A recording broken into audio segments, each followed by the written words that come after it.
Muling nakikipagdigmaan ng Israel laban sa Iran matapos magpakawala ng ballistic missiles ang rehimen at mga proxy nito sa Israel kagabi. Heto ang mga hindi mo napanood.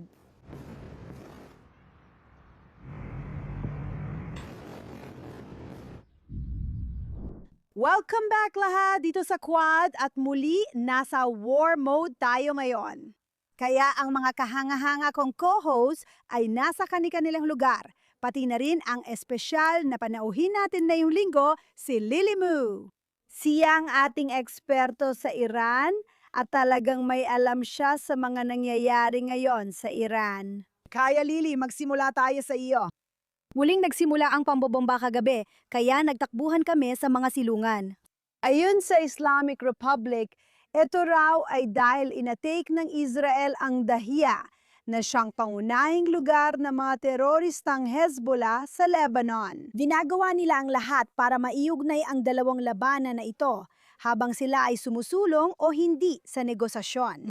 Pero mas mahalaga, Lily, gusto kong balikan mo kami sa nakaraang weekend dahil may nangyayari na talaga sa Iran bago pa nagsimula ang lahat ng ito. Pwede mo bang ikwento ng kaunti kung anong naririnig mo? Magandang araw at shalom, Fleur!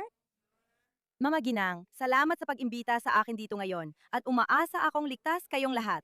Sigurado akong nakakabahala ang mga tunog ng mga misil na dumarating sa inyong kahangahangang bansa. Narinig ko na yon, naranasan ko na rin. Muling lumabas sa kalsada ang mga estudyanteng Iranian at niyanig ang rehimen. Habang may internet blackout, napakarami nangyari sa Iran na hindi nalaman ng buong mundo. At may ideya na puro limbo at katahimikan lang sa Iran, mga taong takot na nakakulong sa kanilang mga bahay at walang lumalabas para labanan ang rehimen. Ang nangyari talaga sa Iran ay mas tumindi ang kanilang diwa kaysa dati, lalo na kung iisipin ang mga nangyari 3 buwan bago nagsimula ang pambobomba laban sa rehimen. Pagkatapos ng masakre noong Enero, na eksaktong 180 araw na ang nakalipas. Ngayon, meron tayong 3 araw na paulit-ulit na nangyayari. 180 araw 3 beses na inuulit-ulit. Sa ating alaala ng mga nabubuhay na kamag-anak at kaibigan, biglang gumagsak, dinadala sa ospital ang mga mahal sa buhay. Kita ang mga sugat ng bala sa pagitan ng mata. At ang inaasahan na rehimeng ito ay ang ganap na katahimikan at pagbagsak ng mga mamamayang Iranian. Ang nangyari ay isang pag-aaklas na walang kapantay na nagpatuloy sa buong diaspora. Habang hawak ng mga Iranian ang baril sa Iran, nagbigay pag-asa sa kanila ang rescue mission. At sa tindi ng seguridad at pagpapatupad ng rehimen, naging brutal ang mga puwersa ng seguridad. Dumating at inaresto ang 20,000 katao sa loob lamang ng 1 araw bilang mga ahente ng Mossad. Hindi tumigil ang mga tao. Ngayon na bumalik ang internet, nakita na ng mga Iranian ang ginagawa natin at nakita rin natin ang kanila. Nagpakita muli ng tapang ang mga estudyante sa mga universidad tulad ng Isfahan, pati na rin ang mga high school students na lumabas sa kalsada at humiling ng pagbabago ng rehimen. Sinabi nila, Javit, ulitin pa. Sinabi nila, Pangulong Trump, ituloy mo lang. Sinabi nila, Israel, tamaan sila, kaya namin ito. Kaya ang dahilan kung bakit nagpasya ang rehimen na gawing espesyal ang ika-100 araw ng pagkamatay ng kanilang maliit na mula na hindi pa nga naililibing, huwag nating kalimutan na ang taong ito ang nagtiyak na ang mga estudyanteng Iranian, mga pamilyang Iranian na binaril, eksaktong 100 araw na ang nakalipas, ay hindi nabigyan ng libing.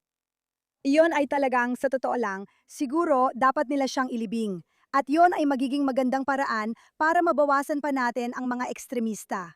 Pero Emily, sa tingin mo ba ito ay, bakit mo sa tingin nangyayari ito sa ganitong oras? Sa tingin mo ba, Emily, gusto kong itanong kasi alam ko may opinion ka rito, pero hindi ako sigurado kung sang-ayon ako o hindi. Pero ang tila pagkadesperado ng pamahalaan ng Amerika na makipagkasundo, kahit na hindi pa rin ako sigurado kung palabas lang ba ito o totoong nangyayari. Sabihin na lang natin na nakita ng Republikang Islamiko na talagang gustong makipagkasundo ng mga Amerikano, kaya parang naitaas at nagiging mas matapang sila. Natalo sila bago matapos ang tinatawag na tigil putukan.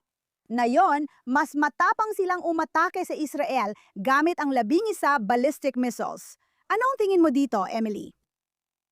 Oo, sa tingin ko, habang nagre-record tayo, parang lampas 20 na ang ballistic missiles. Maraming magkakaibang bugso ng mga missile ang tumama sa Israel, pero malinaw naman na ito talaga ang mangyayari. Kahit anong gawin mong pagpapalugod sa rehimeng ito, kanan man o kaliwang administrasyon ng US, iisa lang ang resulta. Sa tuwing may konsesyon silang natatanggap, lalo lang tumitindi ang kanilang tugon. Kung hindi tumugon ang Israel, baka ulit silang mantaputok. Kung ako rin sa kanila, ganun din siguro ang gagawin ko. Ganun talaga sila kumilos, kaya sila nananatili hanggang ngayon. Hindi ko yan sinasabi bilang papuri. Pero Epektibo ito sa pagpapanatiling buhay, kahit para sa ilan. Seryosong problema yon. Sa palagay ko, nakikita natin ngayon ang resulta ng kakulangan ng malawak na pag-iisip ng administrasyon ng US. At ito ay isang bagay na matagal ng pare-pareho sa patakarang panlabas ng US sa loob ng mga dekada, sa kanan man o kaliwa, na talagang hindi nila naunawaan ang gitnang silangan. At sabay nito, gusto rin nilang makialam at gusto nilang makisawsaw sa lahat ng bagay. Sa halip na hayaan ng Israel na gawin talaga ang kailangang gawin at bigyan ng buong suporta ang Israel.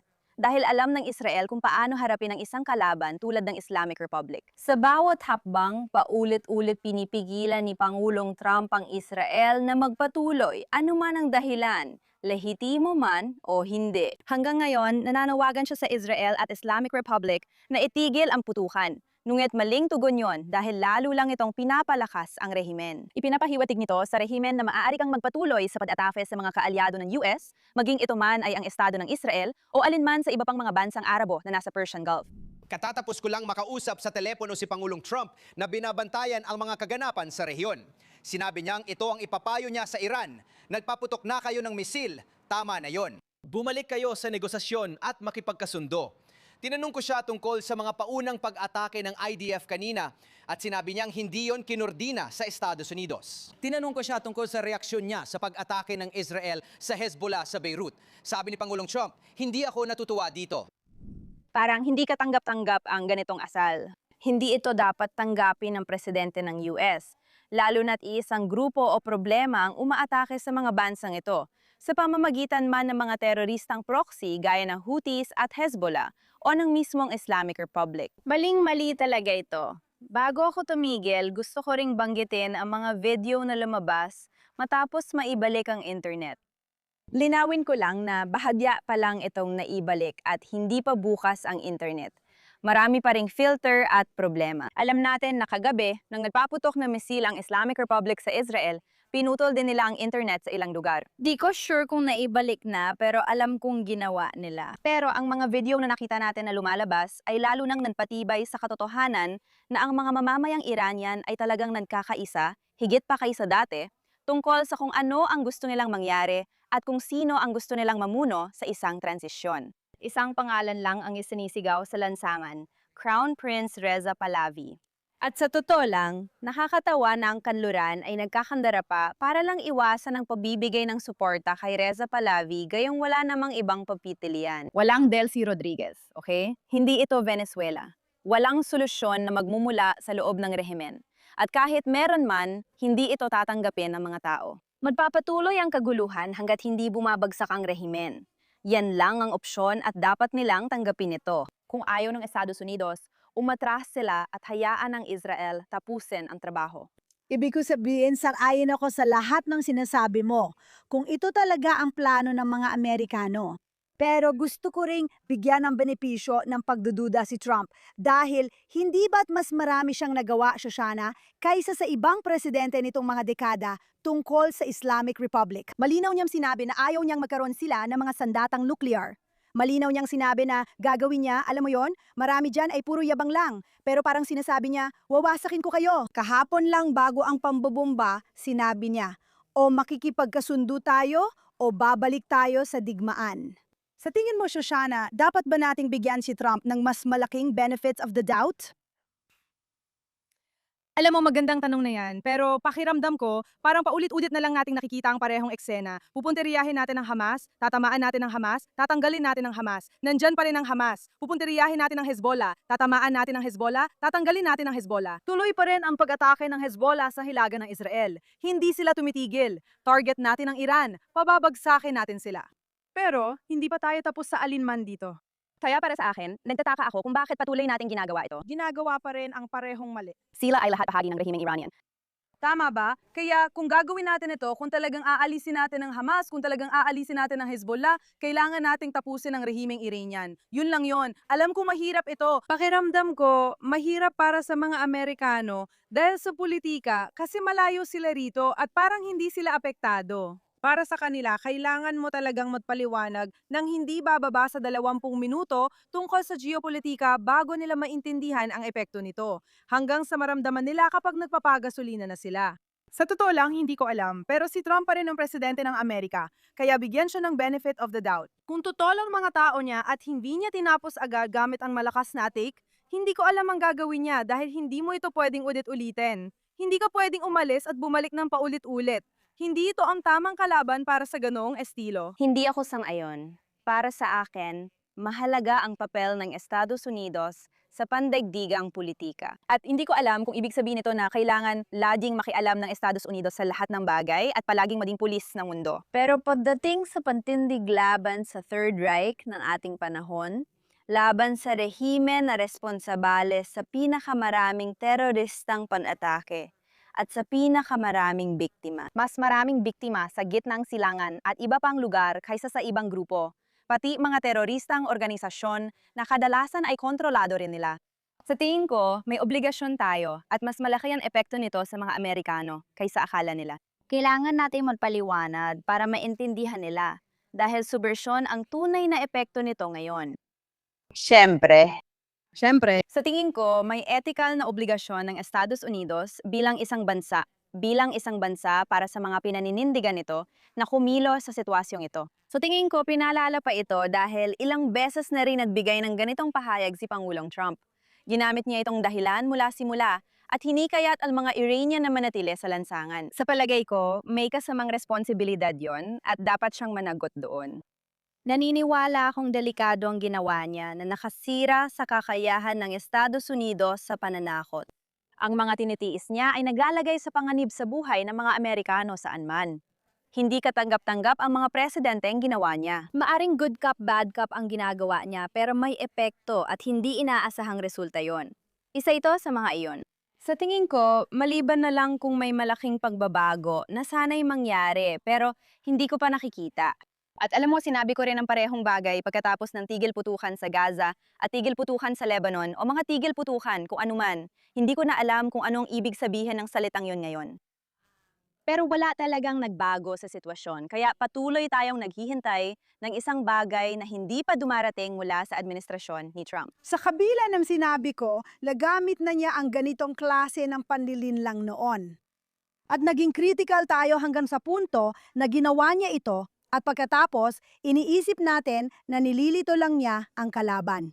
Kahapon, kinausap niya ang Israeli mamamahayag na si Barak Ravid mula sa Axios at sinabing mas mabuting wag umatake si Bibi. At pagkatapos ay nagkaroon ng pag-uusap kay Bibi at tila binigyan niya si Bibi ng kalayaan na gawin ang kailangan nating gawin. Hindi natin alam kung limitado ito. Hindi natin alam kung gaano karami nito. Para sa akin, may artikulo sa Jerusalem Post na isinulat ni David Weinberg. Siguro samayin ka, Shoshana. Akala ko yung paghina ng ekonomiya at pagmamadali ni Trump dahil tila nagpadala siya ng maraming bagong kondisyon noong nakaraang linggo. 2 linggo na nakaraan, alam natin na sa isang Zoom call, sinabi niyang dapat sumali lahat sa Abraham Accords. Kaya ang ibig kong sabihin, may luhi ka ba sa mukhang kabaliwan? Gusto ko pa rin siyang bigyan ng benepisyo ng pagdududa na nilalaro niya lang sila, gaya ng ginawa nila sa iba sa loob ng dekada. Sigurado akong may sistema siya sa kanyang kabaliwan. Ibig kong sabihin, hindi ko iniisip na basta na lang siya magulo. Sigurado akong may sistema siya sa kanyang kabaliwan. Pakiramdam ko talaga na parang, alam mo yun, hati ako sa paniniwalang lahat ito ay ayon sa plano at sa pakiramdam na basta na lang siyang nagigising tuwing umaga at nagmamature. Oo, nagmamature. Ganon din ang nararamdaman ko. Totoo, parang kapag nakita mo siya sa panayam, Ganon din ang nararamdaman ko. Parang, ano kayang gumagana sa otak niya minsan. Pero sa pareho panahon, mukhang napaka-estratehiko niya sa pangmatagalan. Kaya nakakatuwang isipin na nangyayari ito at halos tahimik ang natitirang bahagi ng mundo.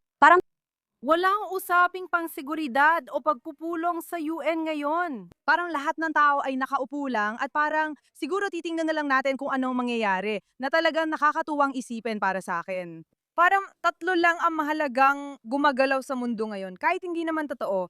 Russia, Ukraine, China, Congo, ang daming nangyayari. Pero ang tanging nangyayari lang sa pangunahing eksena kumbaga ay ang US, Israel at Iran. Kahit ganun, parang lahat ay nanonood lang, lalo na sa harap ng publiko. Kaya minsan, hindi ko na alam ang nangyayari. At parang, siguro, makikita natin kung anong mangyayari. Sa kabilang banda, naniniwala talaga ako na sa huli, oo, may plano talaga. At kahit hindi ako sang-ayon sa lahat ng ginagawa niya at hindi ako sang-ayon sa paraan niya sa paggawa ng mga bagay, naniniwala pa rin ako na sa huli ay may plano silang dalawa at nagtutulungan sila. Sa tingin ko, nagtutulungan talaga sila. Para sa akin, yung FUB na sinasabi niya, sa tingin ko, halos 70% pareho sila ng pananaw.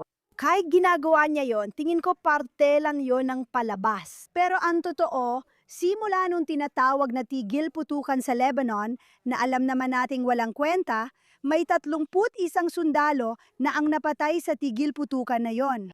Dahil sa murang mga drone, namamatay ang mga sundalo natin, mga lalaki at babae, dahil sa murang mga drone sa tinatawag na tigil putukan.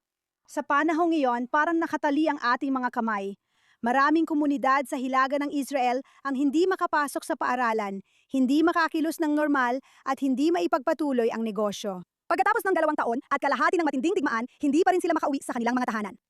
At nagsimula ulit ang lahat ng ito dahil nagpasya ang Israel na pumunta sa sentro ng Hezbollah sa Dahiya at Beirut at sabihin, tama na, sobra na. Hindi pwedeng maging parang target lang ang ating mga anak sa hangganan dahil sa tinatawag ninyong negosasyon.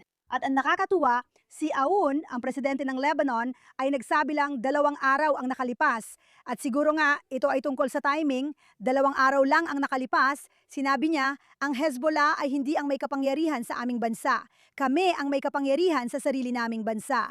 Ang Iranian Revolutionary Guard Corps ay hindi pumayag o nag-apruba sa kasunduang ito. Ano ang nangyari?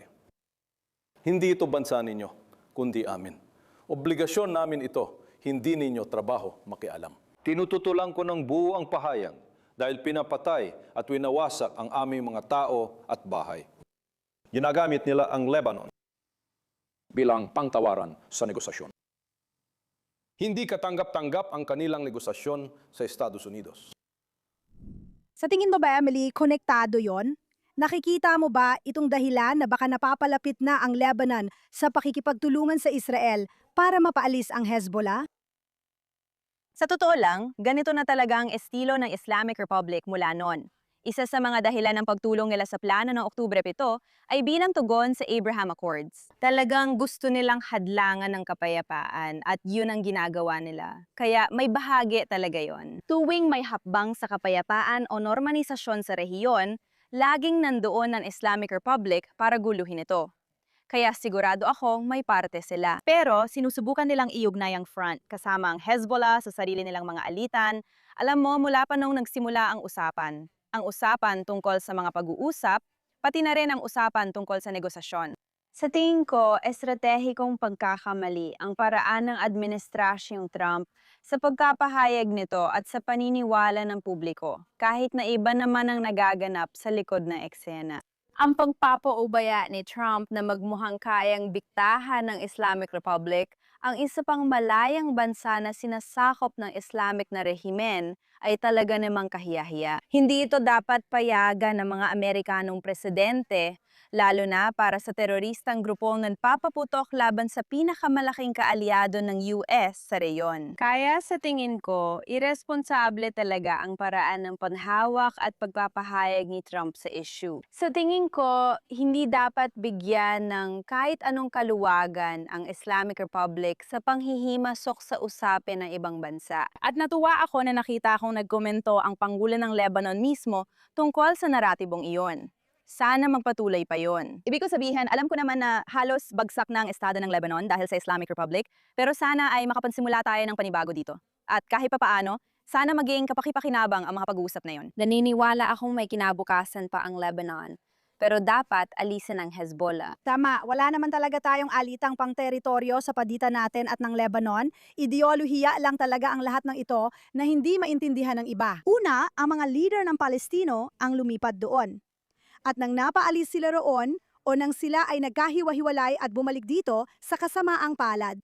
Pagkatapos, nagsimula na ang Hezbollah. Lily, ano ang nararamdaman mo at ng Iranian community kapag sinasabi ni Trump kamakailan lang na handa siyang makipag-usap kay Moshe Tabar at sa Hezbollah? Naminiwala ka ba sa kanya? Panginoon, alam mo ba kung saan siya nagkamali?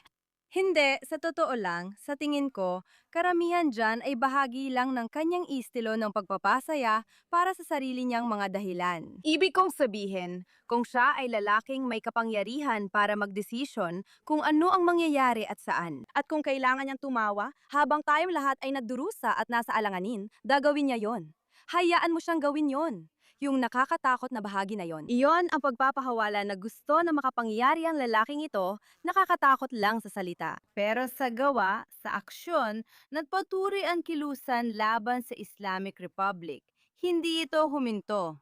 Hindi tumigil ang kampanya ng pambobomba at lahat ng mga kilos sa Persian Gulf. Lahat ng mga pressure laban sa rehimeng ito ay hindi tumigil. Ang halaga ng riyal ay hindi tumaas kahit 1 decimal o bahagi ng decimal, hindi ba? Hindi. Kaya ang rehimeng ito ay mas masahol pa ang kalagayan na yon kumpara bago mamatay si Khamenei 101 araw na ang nakalipas hanggang ngayon. Kaya bawat araw na lumilipas, lalo silang humihina at humihina hanggang sa punto na sila ay...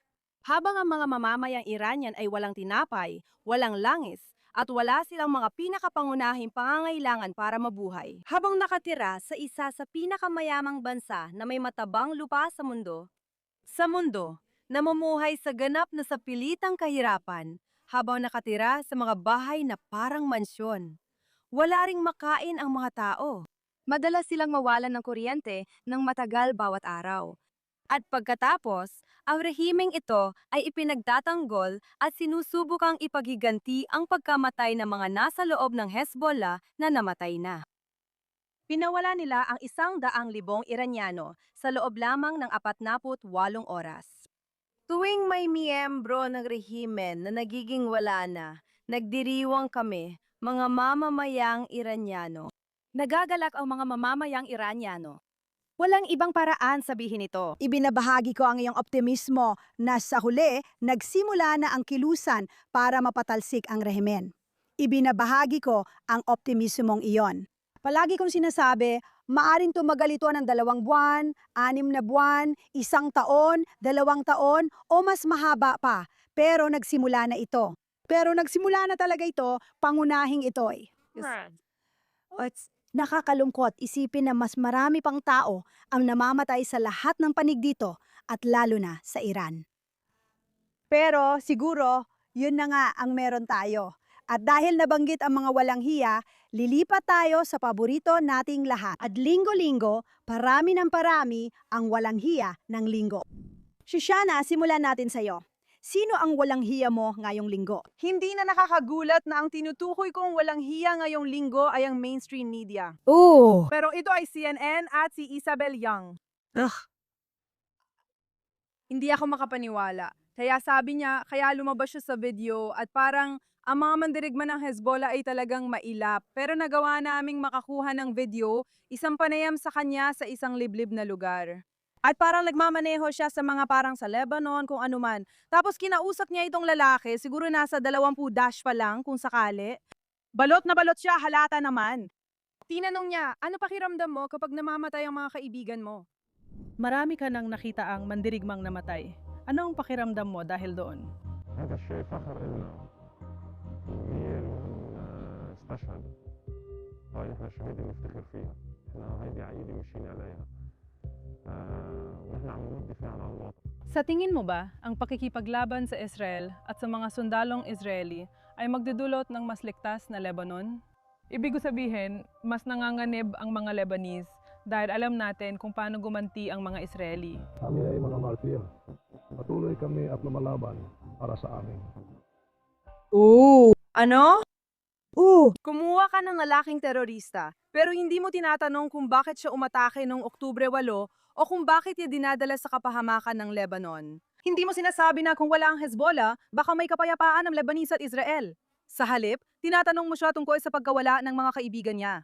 Sabi ng lalaki, kung walang Hezbollah, wala ring kapayapaan sa Lebanon. Kahit kalokohan yon. Bahagya lang siyang tumututol. Sabi niya, ano masasabi mo sa mga nagsasabing ikaw ang dahilan ng kawalan ng kapayapaan? Hindi totoo yan. Sige. Bakit paano ka naging mamamahayag? Yung taong nag-interview kay Trump ngayong linggo ay talagang tumutol sa kanya kaya tumayo siya at umalis. Paano mo nai-interview ang isang Lebanese na terorista at binibigyan siya ng plataforma para sabihing, di mamatay tayo o matalo? Parang wala siyang pakialam. Pinakamasarap na bahagi ito, sinusubukan nilang kunin lupa natin. Hindi niya sinabi.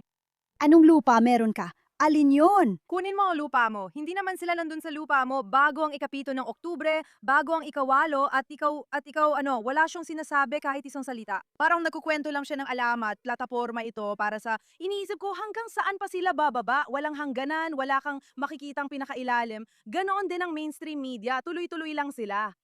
Tama ka talaga, parang ginawa pa nilang kaakit-akit ang lahat.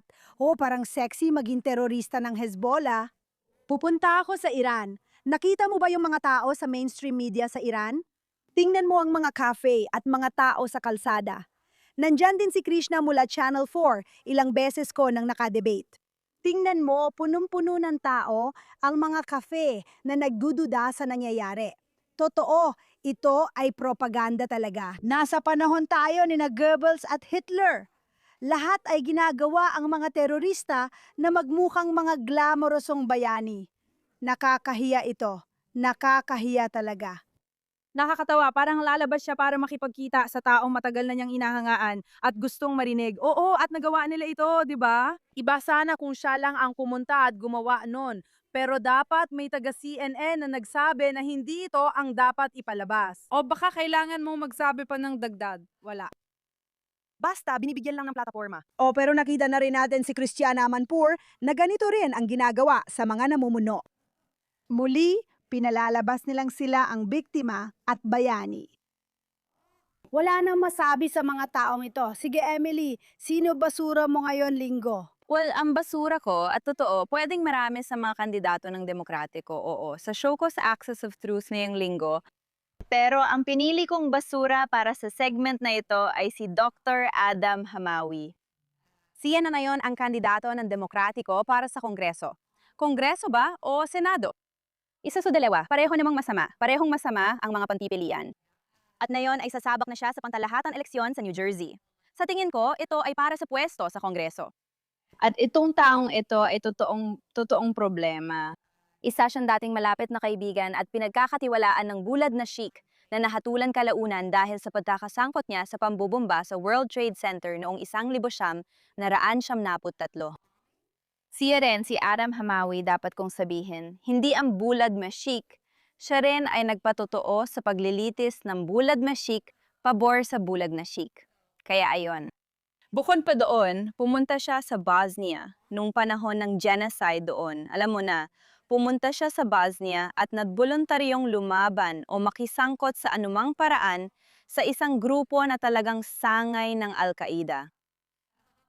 Pagbalik niya sa Estados Unidos, nagtrabaho siya sandali. Noong 2024 lang siya, muling nagpunta sa gitnang silangan at nag-volunteer bilang doktor sa isang ospital sa Gaza, kung saan wala siyang napansing kahina-hinala. Wala talagang kahit ano. Hindi niya nakita ang mga teroristang Hamas sa ospital kahit doon siya nagtatrabaho, kung saan nagtatago si Muhammad Sinwar sa ilalim. Pero sige, dapat lang tayong maniwala na wala talaga siyang nakita, tama ba? Nanawagan din siya ng embargo sa armas laban sa Israel. Tutol siya sa pagpupundo ng Iron Dome para sa Israel na syempre, paalala ko lang sa ating mga manonood, ay para lamang sa depensa. Gusto lang talaga ng taong ito na mas maraming Hudyo ang mamatay na hindi na nakakagulat. Mukhang ito na rin ang bagong paninindigan ng Democratic Party sa Estados Unidos. Sana maghanap sila ng paraan na iwasan ang ganong naratibo dahil hindi ito tama sa ngayon. Kahit ganon, pinakaayaw ko ngayon si Dr. Hamawi. Sa tingin ko, dapat siyang tanggalin sa eleksyon. Iyon ang tamang gawin dahil hindi ko maisip ng isang tulad nito na hayagang sumusuporta sa terorismo at konektado mismo sa mga terorista ay nagsisilbi sa Kongreso. Ibig kong sabihin, nakakabaliw-kabaliwan talaga. Kabaliwan talaga. Kasama pa niya ang lalaking may Nazi tattoo at isang nangaabuso ng babae na tumatakbo rin sa Partido Demokratiko. Parang sinakop na ng mga Nazi ang Partido Demokratiko. Nakakalungkot talaga. Nakakatawa na lang. Alam kong may magagaling na demokratiko, pero parang wala na silang partido. May antisemitismo din sa mga Republikano, pero nilalabanan nila ito. Nilalabanan nila ito. Sa tingin ko, sumuko na lang ang mga demokratiko. Oo, nakakatakot talagang nangyayari. May mga sira-ulo rin sa kanan at hindi talaga nauubos ang mga baliw sa magkabilang panig. Pero ang mga taong itinutulak at sinusuportahan ng Democratic Socialists of America o DSA ay mga ekstremista talaga. Dati silang nasa gilid lang, pero ngayon sinasakop na nila ang mga demokratang nagmamahal sa Amerika at gustong mapabuti ang Estados Unidos, kahit hindi sila sang-ayon sa mga Republikano. Hindi ito ang gusto ng mga taong ito. Ang mga taong tulad ni Haman, hindi sila mga taong gustong mapabuti ang Amerika. Sila ay mga taong gustong wasakin ang Amerika. Parang normal na lang ang antisemitismo nila, napakawalang hiya talaga. Sana matalo siya at tulungan tayo ng Diyos. Lily, sino ang napili mong walang hiya ngayong linggo? Handa ka na ba? May isang leader ng Green Party sa UK, si Zach Polinsky. Oh, Ayaw namin sa kanya. Ayaw namin sa kanya.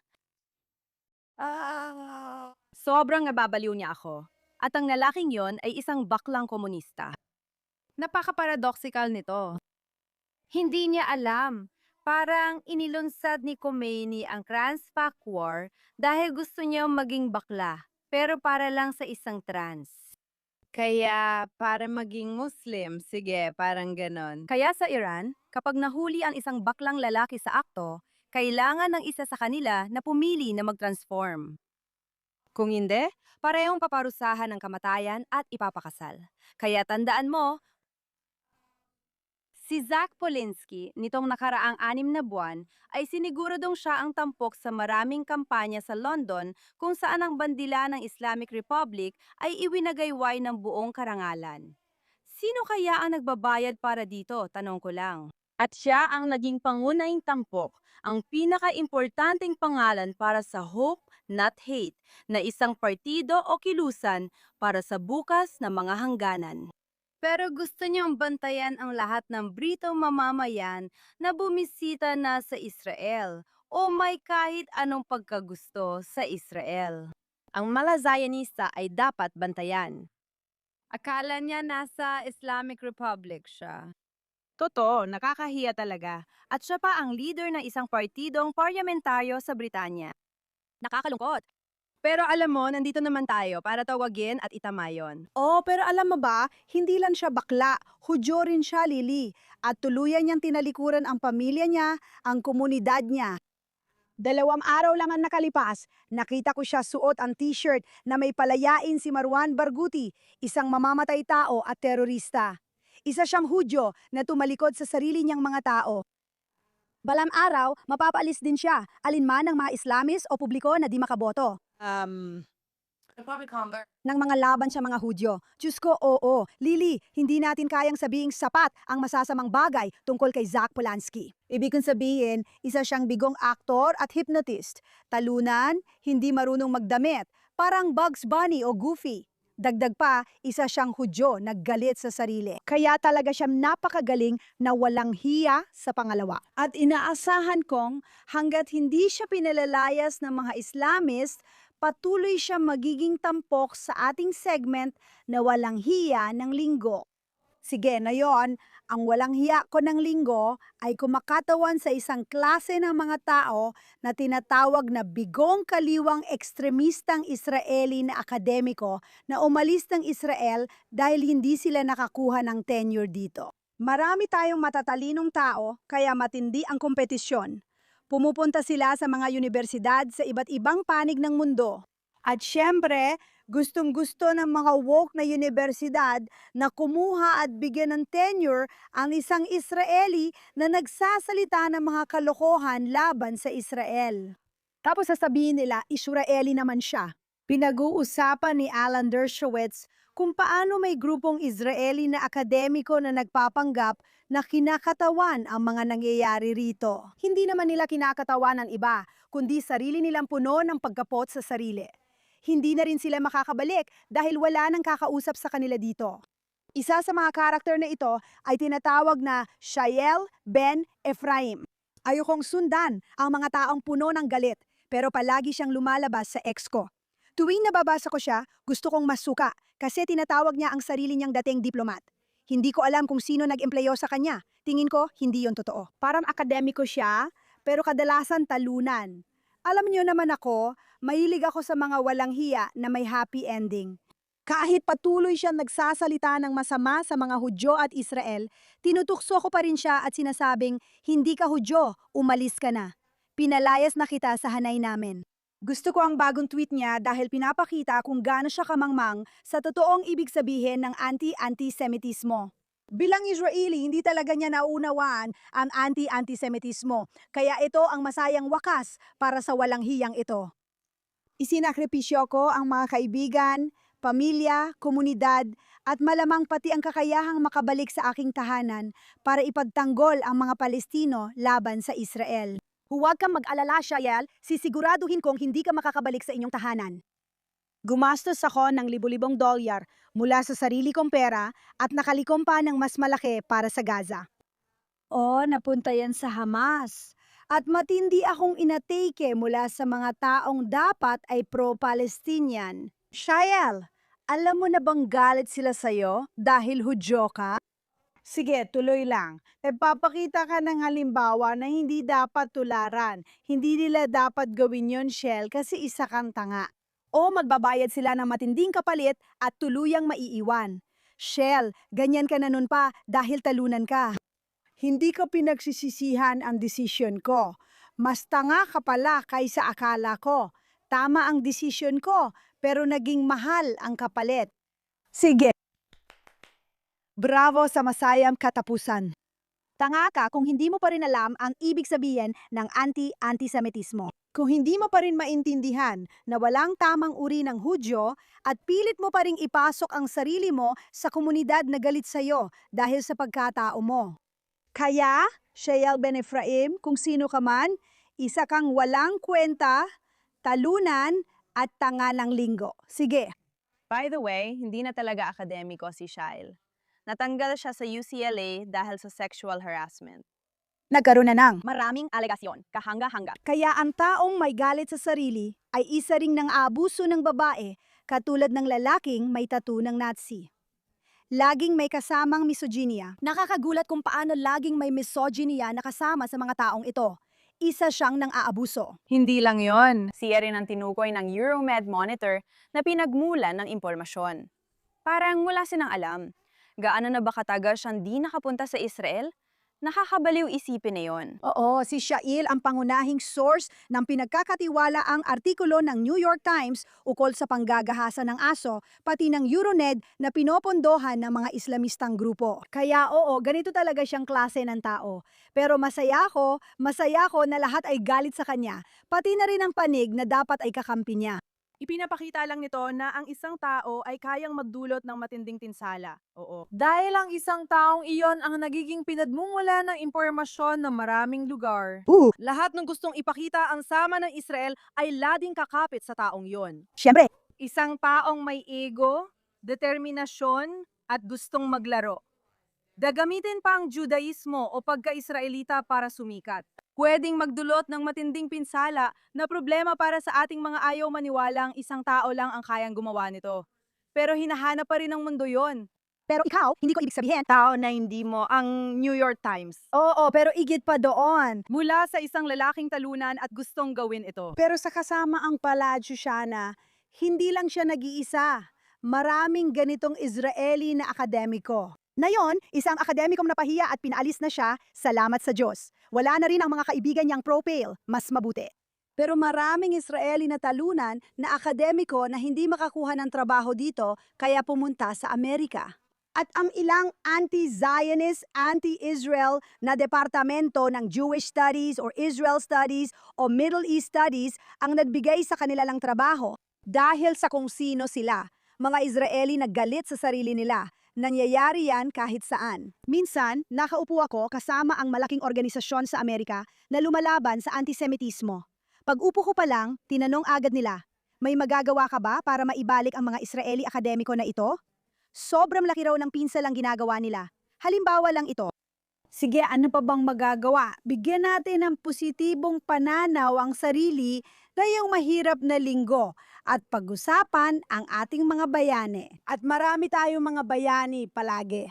Lily, ikaw muna. Sino bayani mo ngayong linggo? Ito ay, ayoko maging cliche, pero ito ay ang mga tao ng Iran. Sa kabila ng lahat ng sakit, lahat ng kondenak ng dugo na nasasaksihan nila. Nagdaw sila ng mga libing para sa 10,000 at sumayaw sila sa libingan ng ating mga bayani. Para sa tahimik na pagluha ng mga inang Iranian. At para sa Iran, para sa mga inang Israeli na buntis, nagbivideo habang tumatakbo papunta sa mga silungan. Sinasabing handa kaming nandyan para sa inyo. Kaya para sa mga ina ng ating bansa, sila ang aking mga bayani. Ang ganda niyan, Lily. Matatag talaga sila kung pag-uusapan ang matitibay na tao. Ang mga Iranian ay hindi sumusuko sa pagsisikap na mabawi ang kanilang kalayaan. Dapat nating gawin ang lahat para matulungan sila. Emily, sino ang bayani mo ngayong linggo? Mahal kita. Boy, kaya ang bayani ko ngayong linggo ay isang taong napag-usapan natin ilang minuto na ang nakalipas. At pipiliin ko ang Pangulo ng Lebanon, si Pangulong Aoun.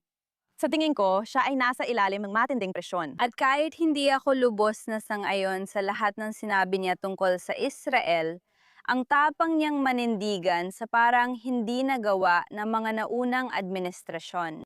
Habang ginagawa niya yon, lalong nangangganib ang buhay niya. Alam natin na matagal nang pumapatay ng mga opisyal at leader ng Lebanon ang Hezbollah.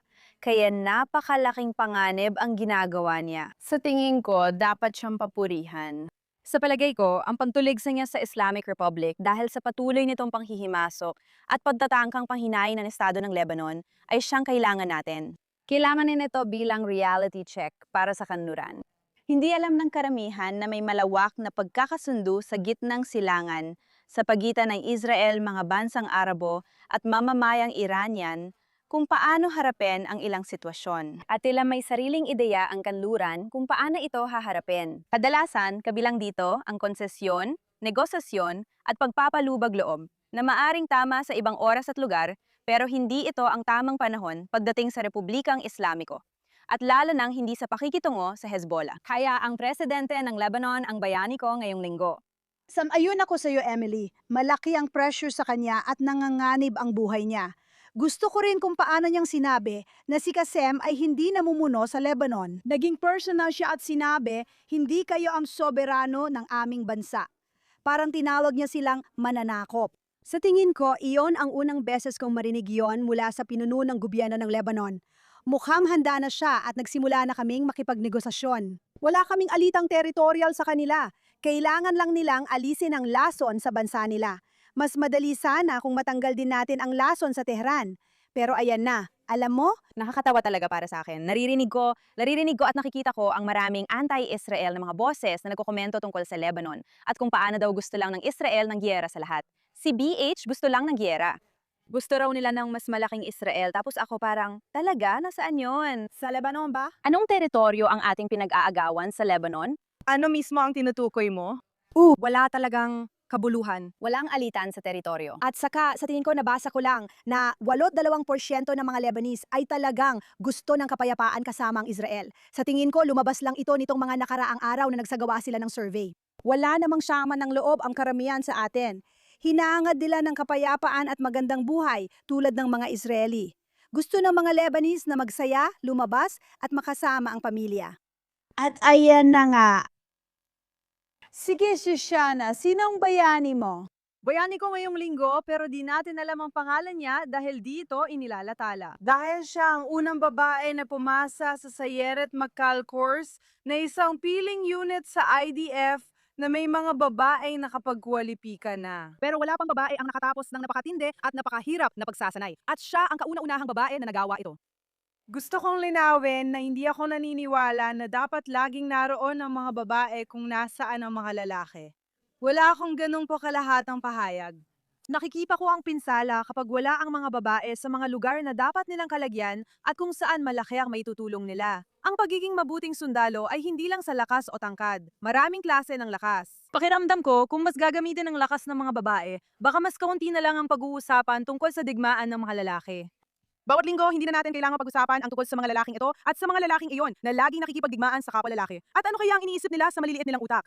Kaya sobrang proud ako sa kanya dahil nabasag niya ang glass ceiling na ito or kung ano man ang gusto mong itawag dito at natapos niya ang training. May magandang litrato na parang lahat sila ay naka-blur. Naka-blur ang mga muka, lahat ay hubad ng dibdib maliban sa isang naka-t-shirt, siya yon. Hindi siya maghuhubad ng dibdib. Sa tingin ko, kapag may pwesto ang mga babae sa diplomasya, militar o estratehiya, gumaganda ang takbo ng mga bagay. Kaya ipinagdarasal ko ang kanyang tagumpay. At sa tulong ng Diyos, sana ay manatili siyang ligtas habang pinoprotektahan niya ang kanyang mga kababayan tulad ng ginagawa ng kanyang mga kapatid na lalaki. Amen, alam mo, para siyang si G.I.J. natin. Alam mo, nung nakaraang linggo, naimbitahan ako sa isang relihiyosong pagtitipon. Hibu Channel, Shwagim. Nagdebate kami tungkol sa mga babae sa combat units. May isang babaeng naniniwalang hindi dapat sumali ang mga babae sa combat units at minamanipula sila ng hukbong sandatahan para sumali. Iniisip ko, ang isang babaeng sumasabak sa labanan ay ginagawa iyon dahil talagang gusto niya. Kung ayaw mo sumali, hindi mo kailangan at hindi rin sila sasali. Sinabi ko rin sa kanila kung ano ang sinabi ko sa babae. 100 taon na ang nakalipas, sinabi nila na hindi dapat nasa politika ang mga babae. 100 taon na ang nakalipas, sinabi nila na hindi dapat maging doktor ang mga babae. Madalas sinasabi na hindi dapat naroon ang mga babae.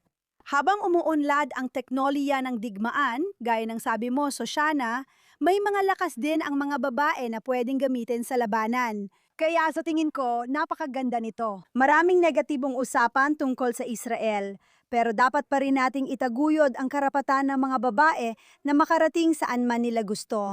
Kaya oo, kamangamangang bayani, G.I. Jane, ang ating Israeli G.I. Jane. Sige, ngayon ang bayani ko ay isang totoong tao na nakilala ko. Tulad ng alam ng iba, ulang beses kong sumali sa Israel March sa New York nung nakaraang linggo at kakaiba ang karanasan. Sumakay ako sa 3 float bilang reyna. Hindi pa ako nakasakay sa float dati. Parang trauma ko na di pa talaga ako nasasakay sa float dati. Naisip ko, sasali ako sa marami hanggat kaya ko, kaya sobrang saya ko. Sa simula ng parada, nagmartsa ako kasama ang gobernador ng New York at ibang politiko. May isang lalaki na viral dahil nagre-record siya ng sarili niyang video. Nirecord ko rin ito kasama siya. Panurin mo. Nandito ako kasama ang leader ng mga Jordanian. Hassan, alam mo ba? Hassan, alam mo ba? Sabihin mo sa amin kung sino ka. Hassan, yes. Allah, galing ako sa... Ang leader ng grupo, Benny Hassan, 1 milyong tao sa Jordan. Ito ang dahilan ng pagpunta ko ngayon. Unang beses ko rito. At ano ang mensahe mo? Malinaw ang mensahe ko. Kailangan nating lumika ng bagong gitnang silangan. Nasa gitnang silangan tayo. Sawa na ang mga Hudyo. Ngayon, kailangan natin maghanap ng mabuting katuwang para sa magandang kinabukasan ng gitnang silangan. Ito ang dahilan nito. Kailangan natin ng tigil sa mapadirang salita, terorismo at pagdanap ng dugo. Ito ang kailangan natin. Ito ang dahilan. Pupunta ako. Ito ang dahilan. Pupunta ako sa inyo para sumama. Sumali sa samahan ng mga anak at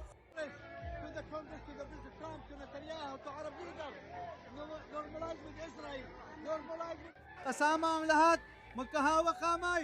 Ito ang kailangan natin. Sige, ang karakter na ito ay tinatawag na Abedalela Almala. At gaya ng narinig mo, siya ay kagaya ko mula sa tribong Hassan. Hindi kagaya ko, siya ay mula sa Jordan, ako ay mula sa Jabal al-Hassan. Pero, gaya ng narinig mo, siya ay isang pinuno ng tribo ng ilang milyong taga-Jordan. Lumipad siya papuntang Israel Day March sa New York. Suot ang tradisyonal na kasuotan na may mensaheng tigilan na ang digmaan laban sa Israel. Tayo ay taga-Jordan at kailangan ng kapayapaan sa gitnang silangan. Ito ang kanyang mensahe. Direkod niya ang sarili niya at naging viral ang video. Sabi ng mga kaibigan ko, di ba ikaw yon sa tabi niya? Sabi ko, oo, ako yon. At naisip ko lang, ang ganda ng ginawa niya. Ang ganda ng ginawa niya matapos siyang i-boycott ni Mandani. Maganda makita ang lalaking nakasuot ng tradisyonal na kasuotan ng tribo ng Jordan na nagmamartsa kasama ang mga Hudyo sa likod ng gobernador ng New York. Matapang na lalaki yon at bayani yon. Kaya oo, siya ang bayani ko. Malungkot isipin na nagiging bayani ka lang dahil sa pagsasabi ng totoo. Alam ko. Alam mo, yung tingin mong pinakamabuti para sa kanila. Ang Pangulo ng Lebanon sa lalaking ito mula sa Jordan. Tama, si Abdelela Badullah Al-Mullah ang aking bayani ng linggo. Kaya salamat sa inyong lahat sa panonood. Alam niyo na, napakahirap na ng linggong ito. Ipinagdarasal namin na bumagsak ang rehimen bawat minuto ng bawat araw. Dapat nating ipagdasal iyon dahil sila ang sanhi ng kasamaan. Kapag wala na sila, maaari tayong umasa sa masagana at mapayapang gitnang silangan. Ipinagdarasal namin ang kaligtasan ng mga sundalo at mamamayang Iranian. Magkita tayo ulit sa susunod na linggo. Salamat sa panonood.